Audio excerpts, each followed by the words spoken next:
Welcome back to the Empower podcast. I'm Eric, and I'm here with my co-host Dawn Neldon, and we're picking up where we left off in our Q&A conversation from last week. Full disclosure, guys, we are well into the winter season here in Southern California. I know that sounds weird because we really only have one season all year long. It's called golf season. No, I'm just kidding. It's really a little bit of spring, a little bit of summer. But it's been raining for days. It's been raining. We don't know what to do. People are freaking out. My favorite is watching these social media videos of Southern Californians mocking ourselves by saying, oh, we got a half inch of rain. We don't know what to do. We're stuck indoors. It's real, you guys. We're just spoiled rotten. We don't know. All of our Midwestern, Southern listeners out there, or wherever you're listening from, another part of the world, who actually have seasons, who actually have weather. Yeah. Forgive us for our fragility. But full disclosure, both Dawn and I are dealing with some, allergies and colds, and, so we're snotting all over and clearing our throats more than I normally do. Graphic. Full disclosure. Anyways, hey, but listen, we got so many honest, vulnerable, incredibly relevant questions from leaders that there was no way to fit them all into one episode. So we started last week. We're going to pick up again this week.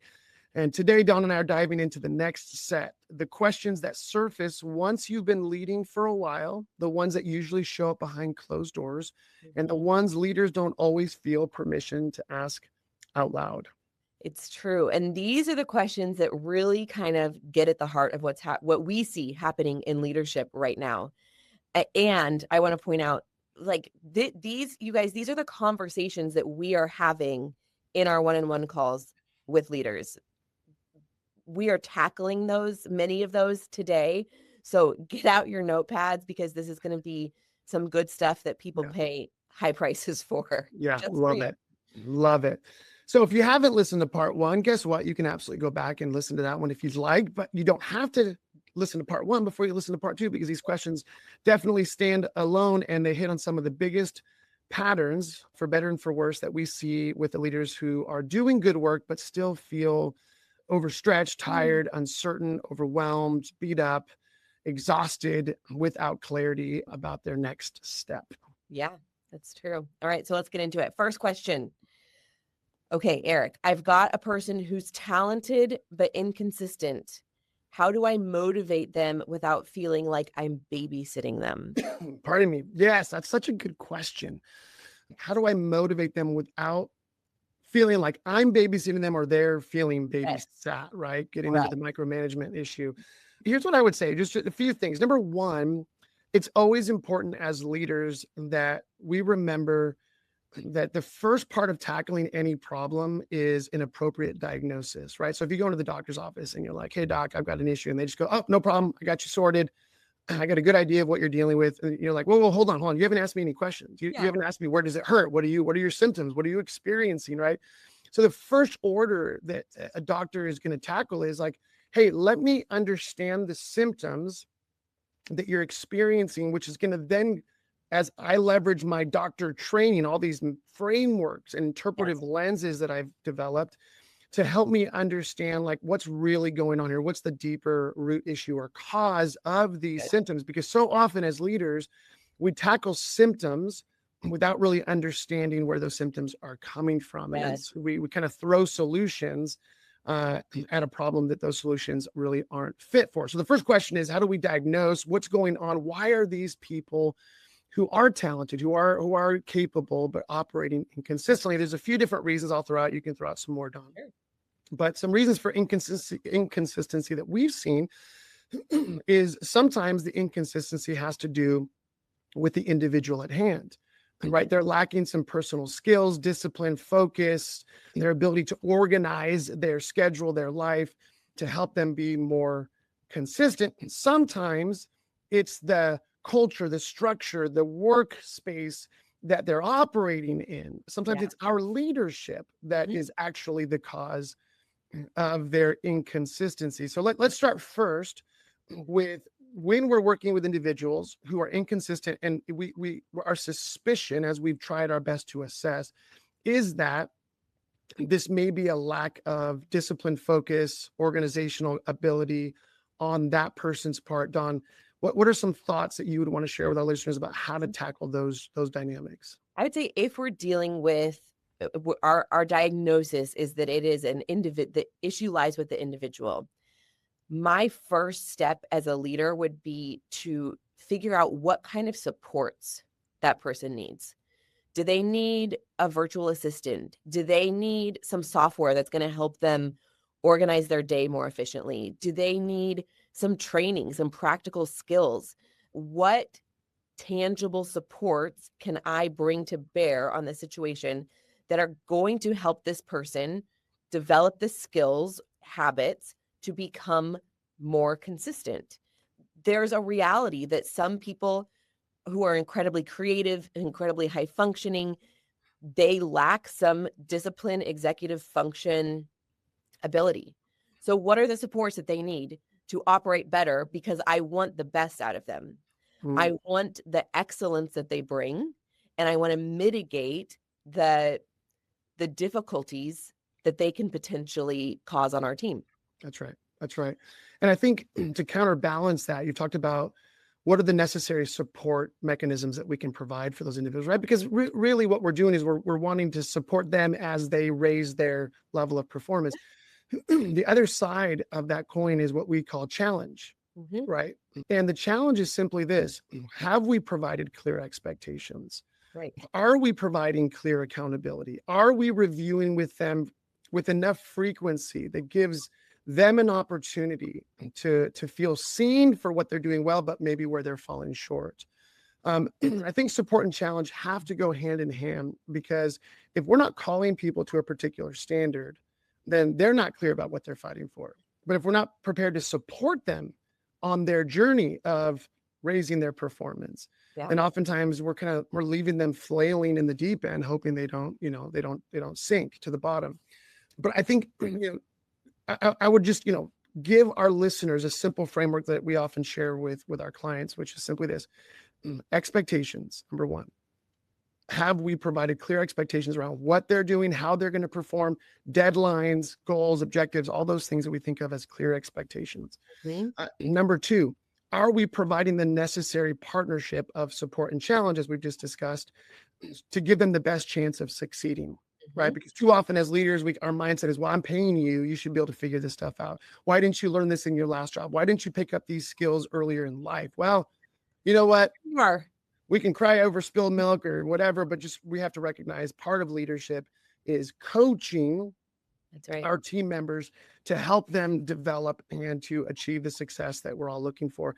The third thing is accountability. There has to be a clear, regular review process, so that, because what happens, we give somebody a project and we're like, yeah, let me know how you're doing in 3 or 6 months. Yeah. I'm like, well, you know how much happens in 3 to 6 months? Like there are issues that we could have addressed after week 1 or week 2 that would have mitigated against these larger compounding problems. And all of that because we didn't have this regular review process with these team members. So the review process is absolutely essential for this. That's right. And I just want to double click on that, because one thing that is so crucial, especially when you are in a season of trying to help somebody elevate their performance, coaching somebody in a new direction, right, is short feedback loops. We as humans learn best when the feedback is very close to the situation, right? To the performance, to the deliverable, to the whatever the situation was. So when you are trying to motivate somebody to level up or to change some habits, you as the leader need to schedule and keep on top of regular feedback loops where, like you said, we're addressing what they're excelling at and also some ways that they fell short. And those, when it's regular, it also feels a lot less punitive. It's just, this is how we operate. We always review what we've done. We review and we change and keep going. Yeah, this reminds me of when my son, who is now 20, who's a rock star, who's excelling in every area of his life. But there was a day when he was younger. He was like, I don't know, around 14 years old. I think he was a freshman in high school, and he was a part of this program where it was a lot of self-directed study. He'd go to class a few days a week, it was mainly self-directed schoolwork. And it was all online. And I remember one day my wife calling me and saying, "Hey, we got a problem." And I said, "What's going on?" She said, "Well, it looks like our son hasn't done any schoolwork for the last 3 months." And I said, "What?" And she said, "Yeah. And the school administrator is recommending that we just scrap the year, because this was like, early spring, scrap the year and let him start over again next year." And my wife, being who she is, was like, "That's not going to happen." So she grabbed my son and said, "Okay, first of all, we've got a massive problem. And that problem begins with us as leaders in our home." There was no mechanism by which we were regularly checking in. We're not talking about micromanaging. We're not talking about checking every assignment, but just saying, hey, there was a clear, what do they call them, dashboard in the school computer system that we could have easily looked at to see what assignments has he or has he not turned in and completed.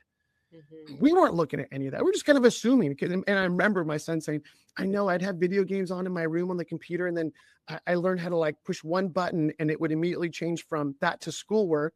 So if my wife walked in or I walked in, looked like he was doing schoolwork. We asked him, "Hey, how you doing with school?" Oh, "Doing great, Mom and Dad." But we had no regular feedback loop or review process to, again, not micromanage, but just to ensure that this person is moving in the right direction and putting in the effort they need to accomplish whatever. So again, a lesson learned for Mom and Dad. It was a huge lesson for my son. By the way, for our listeners, he didn't do much for the next 3 or 4 months besides catching up on all of his schoolwork. He finished his freshman year and got back on track. All right, next question. How do I know when it's time to move on from a team member or employee? This is a hard one. And it's something that so many leaders struggle with it for a variety of reasons, right? Because this is just a really sensitive area. It is. And I would say this, because this is something that people struggle with so often, we have a tool that we actually use to help people know how to navigate this and when it's appropriate to decide it's time to move on. And we call that tool the radical minimum standard diagram. And the reason why this is so effective is because it helps us do a few things. One, it sets our very clear minimum expectations for essentially performance, which is the what they're doing and how they are doing it over time, right? And our goal, our assumption as leaders often is that people are going to improve the longer they've been somewhere, right? They're going to gain more knowledge about how we do things. They're going to get more efficient, more effective. And so we want to see people kind of trending up and to the right as they have been a part of our company, both in the culture, which is how we do things, and in their performance, what they're doing. And it happens for a variety of reasons that people on our teams fall below that radical minimum standard from time to time. And so when that happens, the first thing that you have to do, which we touched on in the previous question, is we have to diagnose what's going on. Why have they fallen below the radical minimum standard? And then as their leader, we always say it is your job as a leader to give somebody every opportunity to get at or above that radical minimum standard. Now, here's the important distinction. Our job is to give them every opportunity. Our job is not to drag them over that line.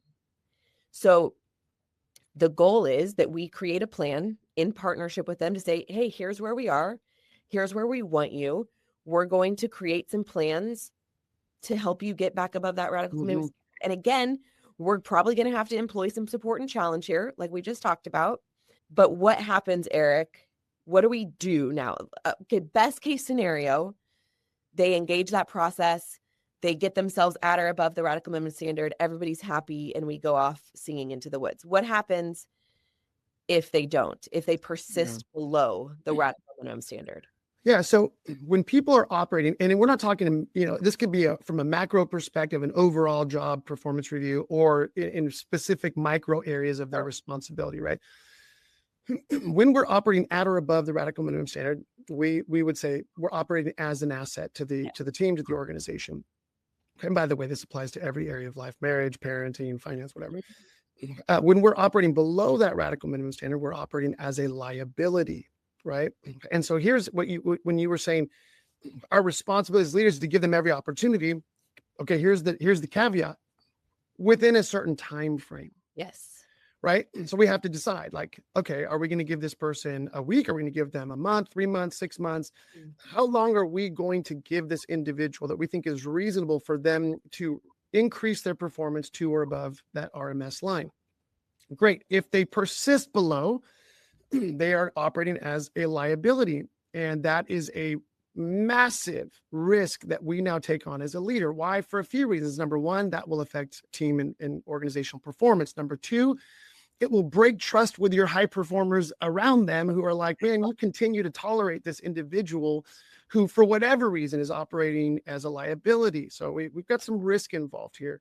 And once we set that timeline, we have to be very disciplined at that point to ask the hard question: what is the reason for this person's inability to get to that line or above? Is it because, they're in the wrong position, wrong seat on the bus, right? We understand that language from Jim Collins's work on Good to Great. Maybe they're the wrong seat of the bus. That's okay. We've worked with companies who have kind of recalibrated somebody's role and responsibility, and it turned out it worked fantastically. In other cases, it's the time to also ask the question: is it time for this person to find a different place of work, a different bus to be a part of? Both are viable options, but here's what's not a viable option: and to ignore it, yes, to cope with it, to persist too long with people who are operating below that line, because it will deteriorate your company or team culture. It will undermine the trust levels of people in that space. So, I worked with a company some time ago where one of their key directors was they were operating below the RMS, and not in terms of their skill set, but in terms of how they handled the people around them, right? Because the RMS is not just about what we expect people to do, but how we expect them to operate. Yeah. Right. The attitudes, behaviors with which they show up, how they handle conflict, how they handle disagreements, how they do they have an ability to collaborate with others? Are they able to harness the collective genius of those working with them? Right. This is the how people show up and operate. And it was the how that was the problem. And you and I often say the how will undermine the what every day. Right. And so we address this with the individual and put them on a performance plan. And then with the leadership, we decided on a particular timeline to say, we're going to give this person the X amount of time. Well, guess what? That timeline came and it went. And I call up the leader that's irresponsible. I'm coaching that person. I say, hey, so what did you decide? Not good time. We just can't make the changes. Oh, you can't do it. I'm like, oh, okay. How much longer do you want to give them? Oh, let's do another, 2 months, 3 months. I'm like, oh, I'm okay with that. We're learning this whole process. That timeline comes up again. And they say, excuse. And I say, hey, listen, at some point, you as the leader are now responsible for the destructive or detrimental consequences that are already happening on account of this individual persisting in that role. They have, and there's always the fear as a leader of like, I won't be able to find another person. They're so good at what they did. Does it really matter that they're an a-hole or they're difficult to work with? And here's my promise to every leader I always make. Listen, there are better people out there that are available. It is a risk, but the risk of finding somebody better is far less than persisting with somebody who's toxic and dysfunctional. And here's my promise. You will find somebody and you will come back to me within the first month and you will say to me, Eric, why didn't I do this sooner? Why did we wait so long? Why did I wait so long? Why did I tolerate this drama? Anyway, so. And the reality is it is simply a facet of being human that we often prefer the devil we know to the devil we don't. And we will persist with somebody who is toxic, and I do think though that leaders don't appreciate how much trust is lost with the high performers on their team when they persist with somebody that is toxic or underperforming. Yeah. But it goes back to like, they are just more willing to continue in that mess, even though it feels gross and it's not working, than to risk the unknown. Yeah, absolutely. But what we have found time and again is exactly what you just said. When leaders are brave enough, when they have the clarity and the courage to make that decision when the time is right, they come back and they're like, oh my God, I should have done it sooner. Yeah. Yeah. And bringing somebody new and now gives the leader an opportunity to say, okay, this is my opportunity. Because normally when we come into work with leaders, they haven't set a clear radical minimum standard. Right. They have no process of accountability to help people identify when they're operating as a liability, and that process of giving them a chance to increase their performances. So whenever you bring in someone new, now it's a chance to say, from the very beginning, now we get to set the clear RMS. I mean, you and I both know most of the clients we work with, this language becomes a part of their onboarding process. Mhm. Like, hey, this is who we are, this is how we operate. This is our culture. Right. And so now we can set those clear expectations from the outset so that we're not catching people off guard. All right. Next question. Okay.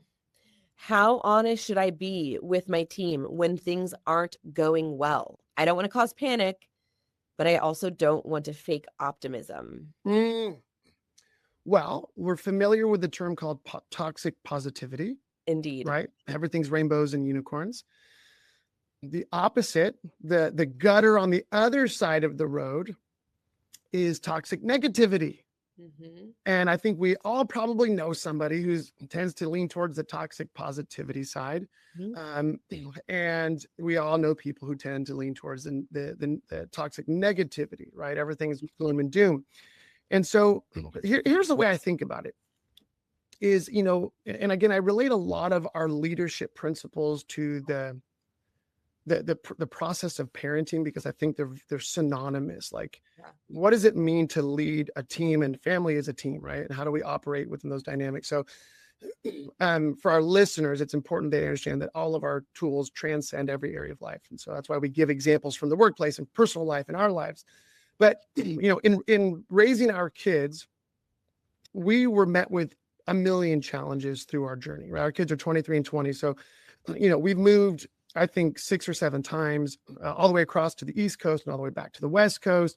We've been let go from, jobs and had to find new work. We've had to move to new cities to take on new opportunities.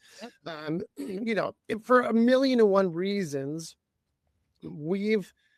my wife and I have been confronted with challenges. And the question is always, how much do we share with our kids? And so I'm going to share some of the principles that I think apply both in our family life, but also in our place of work, which is simply this. First of all, it's gauging the maturity and the capacity of the people on our teams to determine how much do I think they can handle. Mm-hmm. So there are things that we would not share with our kids when they were 5 that we did share with them when they were 15, and even more now that they're in their early 20s. Mm-hmm. Right. So amount of information. So it's not like we hid from our kids that we were moving. We didn't hide from our kids that maybe daddy was changing to a new job or a new company or whatever. But we did let them know, hey, this is happening. And we divulged as much information as we thought it was appropriate for them to carry. Now, as they got older, the reason we divulged more is because we wanted them to learn how to carry the weight of the responsibility of, like, you're a part of this team. Mm-hmm. And so we want you to learn how to grapple with some of the challenges we're facing. We're going to give you more insight, more behind the scenes information, but always with the intent of, we don't want to overwhelm you. By the way, it's very similar when our kids would ask us questions from the earliest, ages of life. Our rule was, we will always tell you the truth, but we will tell you the truth in a way that we think is appropriate to your age. Yes. Right? We're not going to lie to you. We're not going to pretend. But we're not necessarily going to disclose the full measure of how we understand something if we don't think it's age appropriate. We have to think that way with our team members. What is their capacity to carry information, especially stuff that could be difficult, challenges, lost clients, lost business, mm-hmm. Supply chain issues, whatever's going on, right? Mm-hmm. And some of that within our companies is kind of determined by layers of leadership. Correct. Right. So an exec, a president or CEO is probably not going to share too much information, below the executive level into the director and, you know, whatever lower levels of management, and you know, successfully down chain. So there are some natural frameworks within our companies that might, you know, give us some healthy boundaries. But here's what I tell people is we as leaders have to carry the tension within ourselves between, as Jim Collins refers to in his book, Good to Great. The second time I'm referring to it, so fine. It's a plug for this book, Good to Great. But he talks about the Stockdale paradox, right? Anybody can go research that and read it up on Google. But it's the ability for us as leaders to carry the brutal facts of what we're facing, no matter how heavy, weighty, difficult, and then to carry in the other hand the hope that we will get through this. We will figure it out. We will get to the other side. As a matter of fact, I can't tell our listeners how much I spend time with leaders negotiating that very reality. Massive challenges. Let's be honest about them. Brutally honest. Don't hide the difficulty from yourself, but also a hope that we are going to navigate this and find a way through and get to the other side. Now, we have to learn how to operate with that tension. Yeah. So that we don't give way to toxic negativity or positivity. And then we divulge as much information with our teams as is appropriate. And then we invite them to operate in that tension. The brutal facts and a hope of the fact that we're going to get through this. And one caution, I would say, because that is a heavy weight to carry when you are the person that is having to hold those tensions. And what we think is going to make us feel better oftentimes is dumping that information on somebody else. Yeah. And we see, I mean, this is literally where gossip comes from. Like, this thing is too heavy for me to hold inside of myself, so I have to go dump it onto somebody else. And as a leader, you have to understand that is actually your weight to carry. Yeah. And when it's appropriate, you can invite people into pieces of that, but it is never appropriate to dump something. You as a leader feel alleviated of that weight because now you've just put it on that person. Yeah, that's good. I love that. I love that. That's a great framework for people to think through. I don't want to dump, because I don't want to be selfish and dump this to alleviate my discomfort. Right. If and what I'm going to share with other people, it has to serve the purpose of giving them a chance to learn, grow, develop, mature, and at times it's going to serve me in that they can become a part of a process of navigating those future challenges. That's right. That's so good. All right, next question. How do I keep my best people from burning out or leaving? Okay, well, I think we've touched on a few of these already, because one of them. Can I give the obvious answer right off the front? Okay, yeah. Make sure that there's a coffee bar with free lattes. Make sure that there's bean bags. Make sure there's video games in a break room. Make sure that they have comfortable chairs.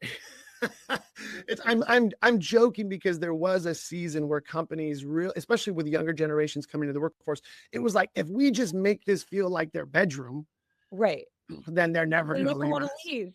That's right. Okay. In all seriousness, though. Yes, of course. I think one thing that we already touched on that is a huge contributor to high achieving individuals leaving is when we don't hold the rest of our team to the same expectation that we hold them. Wow. And we already touched on that. Yep. But people will leave if they're like, dude, why am I busting my ass? And I'm literally dragging those people behind me. 100%. Okay, so that's one thing. But here's what I want to touch on.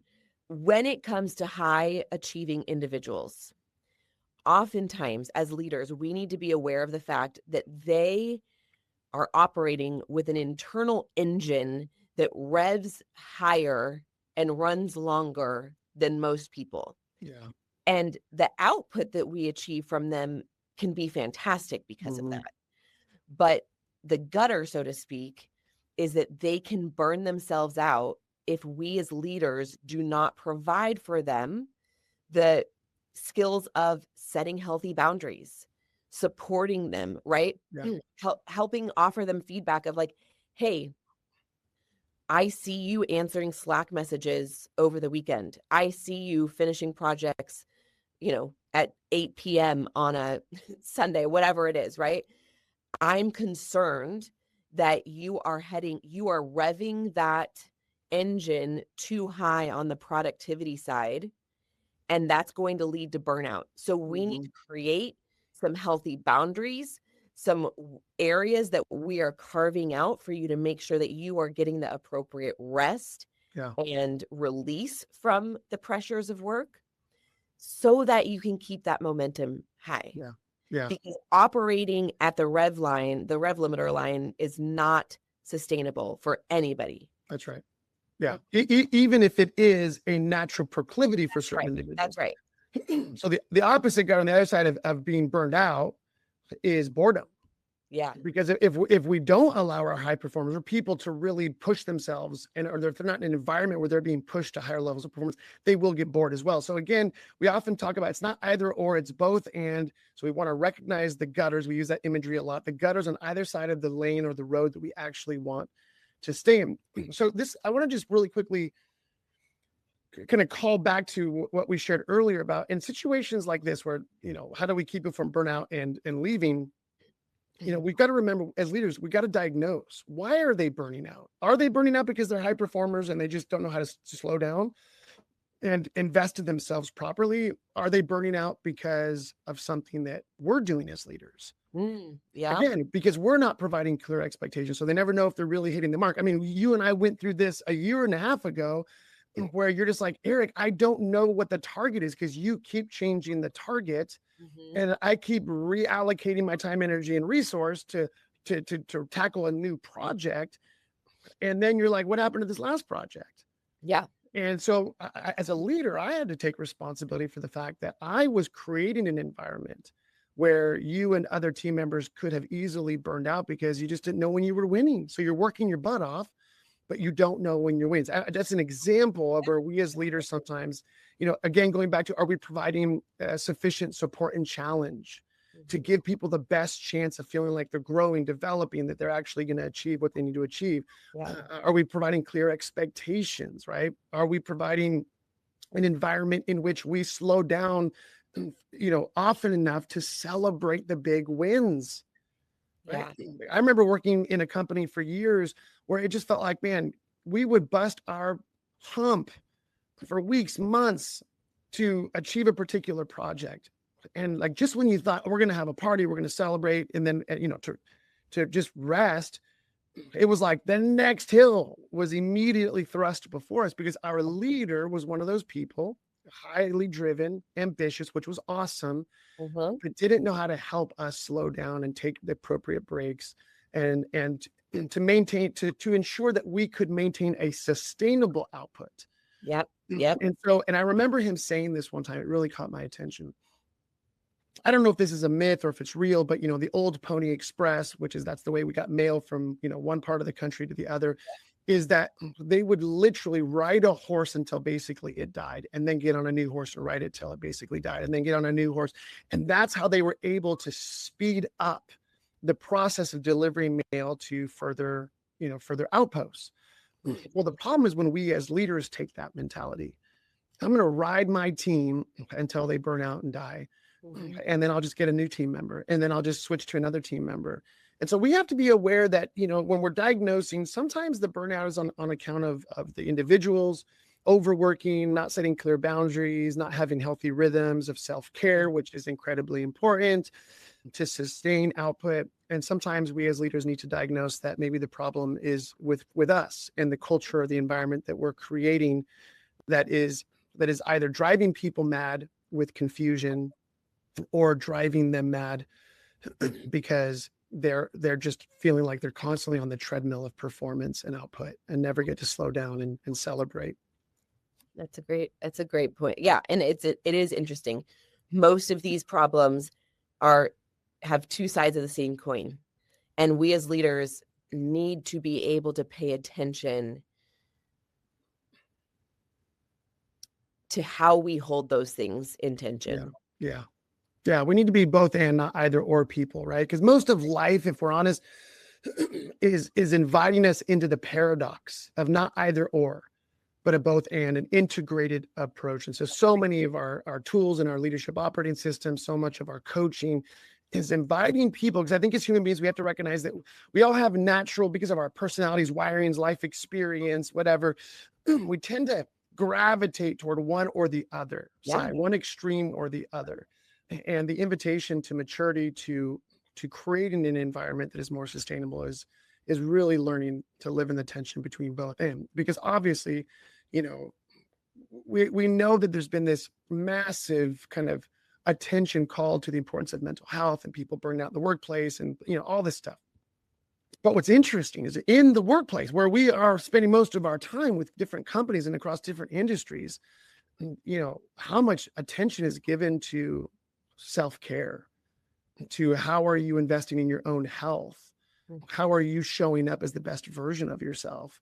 Is still that the attention is still skewed to productivity, efficiency, deadlines, output. And I'm like, yeah, that's okay, as long as you're okay to run the Pony Express. Otherwise, and by the way, younger generations, they're not going to put up with that because they've seen their parents. That's right. And the kind of consequence of operating in those kinds of environments, right? The consequence to their marriages, to their health, to their financial well-being, to their time with their kids, to so many other areas of their life. So anyways, good stuff. I would say too, before we hop off to our last question, that if leaders are not willing to acknowledge the loss of productivity, of revenue, of time and energy, that running team members to the ground and having to find new team members, but that might have been sustainable for the Pony Express. That is not going to be a winning strategy for your company. Yeah. Yes. Because there is a significant loss there. That's why it's always better to bring in qualified people, train them well, and then keep them, right? We're trying to be a revolving door company. That is a waste of so many resources. Yeah, I couldn't agree. It's interesting. I find myself when I'm working with leaders who are navigating this challenge, and let's talk about the generational issues right now, right? Like, the workforce is largely becoming millennials, Gen Y, Gen Z type folk. And then the alphas, which my daughter hates because she's a Gen Zer and she's like, why do they get to be the alphas? Why didn't we get to be the alphas? They can be the betas. Anyways, I'm not in charge, honey, of determining those labels. But what's interesting is there's this kind of growing complaint amongst leaders and organizations that these young people, they're so entitled. They just think they can come in and work for 6 months, and then go to another job, and then go to another job, and then there's no loyalty, there's no stick to it. Now, first of all, granted, I think every emerging generation into the workforce, even you older people and me included, probably came to that space in our 20s and early 30s with a level of immaturity and underdevelopment and naivety and false expectations and all that. So let's just grant that's part of that age group, not just that generation. I said, but however, don't ask your team, your employees all the way down chain to give you something that you're not prepared to give them. Because loyalty from an employer is no longer understood through the lens of, I give you a paycheck, I give you a seat, I give you a desk, or I give you an office. Like, these are like the ridiculous bare minimums. That's right. Of what we might provide for somebody who wants to come into our workplace, right? Yeah. We gave you a computer, we gave you a cell phone, but those are the bare minimum tools that you're providing so that person can serve your business, your company, your team, your bottom line. Yeah. Last time I checked, those people aren't shareholders. They don't have equity in the company, right? So I think for a lot of you, I encourage them, we have to learn, what does loyalty mean to these younger generations emerging? And naturally, their view of loyalty is going to be largely skewed by what their parents committed themselves to and what did they get out of it? Yes. And they're going to want to negotiate a different loyalty package. Like, what does loyalty mean? Well, loyalty to me might mean that you actually care as much about me and my development within your company, that as much as you care about what I'm providing and delivering for your company, because I care about my future now. Because and so again, I don't have all the answers to this, but I think for those of us who are older in leadership, and as we're trying to navigate these younger generations, to be open to the conversation, to be open to learning, or I would say recalibrating our understanding of what communicates loyalty to them, because we can't ask loyalty from them if we're not giving if we're not giving it to them. And in the way that expresses loyalty to them. To them. Yes. And we don't have a question on this, but this is, I think, so important. I don't mind staying here for another minute, because the other thing that I hear from older leaders, which gets my blood boiling, why don't these young people want to work? And it's that same, it comes from that same mentality, which is, well, they're just not willing to work in the way that you did, which was you burnt yourself out, or their parents, right? They watched their parents burn themselves out, devote themselves to a company that then maybe turned their back on them, right? Got laid off unexpectedly, all kinds of crazy stuff. That's right. Did not get the loyalty back that they saw their parents pour out in blood, sweat, and tears. And they're like, I'm not doing that. Yeah. Like, so you have to understand, older leaders, that our younger generation is coming in being like, I'm in this for me. Yeah. Largely. Yeah. Right. Yeah. Until right. They're in this for their success, their development, their winning at life, because they have not seen their parents get the same loyalty from companies that maybe the boomer generation got from companies. Yeah. It's so good. And so until, to your point, until you as their leader prove loyalty to them, they're going to be in it for themselves until you've built that trust with them that invites them to really pour themselves into your company for the greater good of the company. Yeah, I think that's probably why we spend so much time helping the organizations we work with.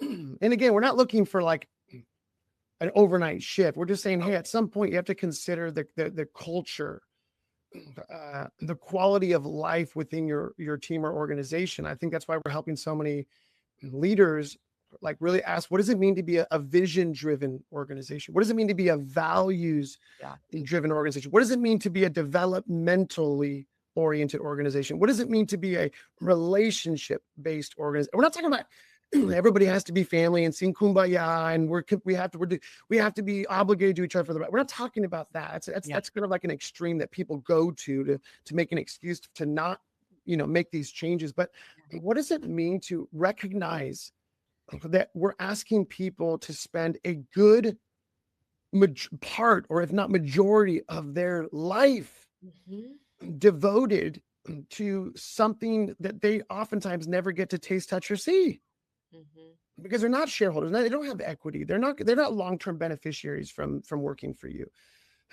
and simply to ask, okay, but how can we make the quality of your experience in this place such that it's a win-win rather than win-lose? Because what those kids saw their parents do was win-lose. That's right. The company always wins. The employees eventually lose at some point. Maybe they won for a little bit, then they lose. And then it's like, okay, well, if it's always win-lose, then we don't want to play in that game. Right. But if you show me a company where they're really fighting for more of a win-win culture, then now you're talking about something that's going to perk the interest of these younger people and their loyalty. All right, we got limited time. Let's do the last question. Okay. How do I build trust on a team that's been through a lot of change? Oh my gosh. First of all, go ahead. We have to hit this one fast because we have to wrap. I know. All right, let me just say this. First of all, change management must be one of the core leadership skill sets that we develop, period. Why? Because life, business, and the world around us is constantly changing. Yeah. Constantly changing. There's the moment you think you wrapped your head and mind around something, it changes. Technology is changing. Politics are changing. Society is changing. Economics are changing. I mean, this last year, how many major things have happened in our world that have directly impacted the businesses just in our country, let alone across the world. It's like, I want to start living in precedented times again, I think is the saying, right? Yeah, I mean, change is inevitable. It's part of the landscape of everything in our lives. And so if we don't develop the necessary skill set to be able to navigate and lead through change, then we are going to find ourselves stuck, plateauing, and our companies will flounder, period. So a few things for our listeners to consider. Number one, as from a leadership perspective, how do we not erode trust, but how do we build trust in an environment where things are changing? And that could be our team members are changing. It could be, whatever issues are changing. First and foremost, as leaders, our responsibility is to name the change. Even if we can't articulate it perfectly, something's changing. Whether it's we're implementing a new, business system and a new ERP, and therefore there's a lot of change coming. Hey, we've acquired a new division, and that's going to require a lot of change. Hey, there's a war in Ukraine. Our supply chains are affected. There's a lot of change. Hey, there are the tariff wars. That's going to affect our company and what we're trying to accomplish. A lot of change. Hey, we're in a downturn in the economy. That's going to precipitate change. A lot of change. A lot of change. So the first thing we need to do as leaders is recognize the change, own the change, and call it out. Yes. Don't hide from it. Don't put it under the rug. It's not going to do anybody any good. It's because it's not going to go away. And what happens when there's some change is it's going to be disruptive to people at different levels. And there's nothing worse than a disruption you didn't know was coming. That's so true. Yeah. So I like to tell people, if I'm driving down the road and all of a sudden I realize, oh my gosh, I have to turn right here. And I just grab the steering wheel with a car full of people and I just yank it to the right. Nobody knows what's happening. Everybody freaks out. Are we getting in a car accident? Are we driving off the road? Are we going into a ditch? I had no warning. Right? But if I say, hold on, guys, I got to make a hard right-hand turn here, immediately they have a chance to brace, to recognize, hey, there's going to be a disruption, and your brain can go into the mode of, how am I going to navigate? So number one, we've got to call out the change, we've got to identify it, and we've got to expose it and let people know we're entering some change. Number two, as leaders, we have to provide a clear vision for what's on the other side of this change. Yep. Whether it's a change we've chosen, that we've initiated through a new sales process, a new marketing system, a new whatever, right? We brought on some new team members, or an unexpected change, in other words, that we can't control, that we did not initiate. We know the tariffs are going to have an impact on our business. All right. But we've got to provide vision. What does it look like for us to get to the other side, and what's going to be on the other side? So if it's a change that we've initiated, a new business system, hey guys, this is going to be really, really tough, but here's why we're doing this. Right. Because on the other side, these are all the benefits we're going to experience. And we have to keep that vision clearly in front of everybody, because people are motivated in hard times by a clear vision of, why am I enduring this suffering, right? This difficulty. Right. Now, maybe it's a change that's a difficult, negative, or, our supply chains just went crazy, and now we've got to find different places to source our products. Okay, that's it. You can still cast vision. Hey guys, you know what this is going to do for us? This is going to give us an opportunity to put all of the stuff that we've been learning into practice, to see how we operate under pressure. And through that process, we're going to learn about how we navigate the ever-changing landscape of our industry, our organization, our country, whatever. And guess what? We're going to get to the other side and realize that we can do it, that we're a stronger team, that we're more resilient, because we will get through this. That's just a different way of casting vision. And then the third thing is, we need to be very clear about how we expect people to navigate that change. Yes. This is how we show up. We don't show up and bitch and complain and gossip and tear each other down and scapegoat each other and throw everybody under the bus. We don't show up negatively. We don't give in to toxic negativity, as we referred to earlier. We're not going to put our head in the sand and pretend like nothing's happening. We're not going to come in and do toxic positivity. This is how we will show up. This is how we will engage these difficulties, these pressures, these changes, the discomfort. And we are all committed to showing up in this particular way. We will be accountable to that. And that is now what we're talking about is that's going back to, that's the how That's right. of the what we're trying to engage with and do. Do not underestimate casting vision for the how. Yes. It is overlooked and very important. Love it. Anything you want to add before we call it a day? No, this was great. Let's wrap her up. So much fun. By the way, love these questions. Yeah. Encourage all of our listeners, please send in questions, DM us, email us. Somehow just shoot us what you're wrestling with. What are you wondering about? Because I promise you, you're not the only person. That's right. And if you reach out on Instagram, that's me. I will be the one getting back to you. So DM Dawn. DM me. I'm here. I love it. I love it. If one of these questions hit home for you, you are in good company. Every leader wrestles with these same tensions. And the fact that you're naming them means you're already growing. That's right. And if you want to keep the momentum going, join us for our next monthly Empower Masterclass, where we go deeper on topics just like this. You can save your seat at mpwrcoaching.com/masterclass. And the link is in the show notes for. And next week, yay, we're kicking off a brand new series called Underdeveloped Leadership. The reasons for it, how do you recognize it, the cost of it, and what to do about it. We're excited to dive in with you. As always, we are so grateful that you chose to spend some time with us. Our goal is to help you become the best leader you can, to unlock more of your potential and your team and your organization. If that's relevant, we love you. We're grateful for you. See you next time.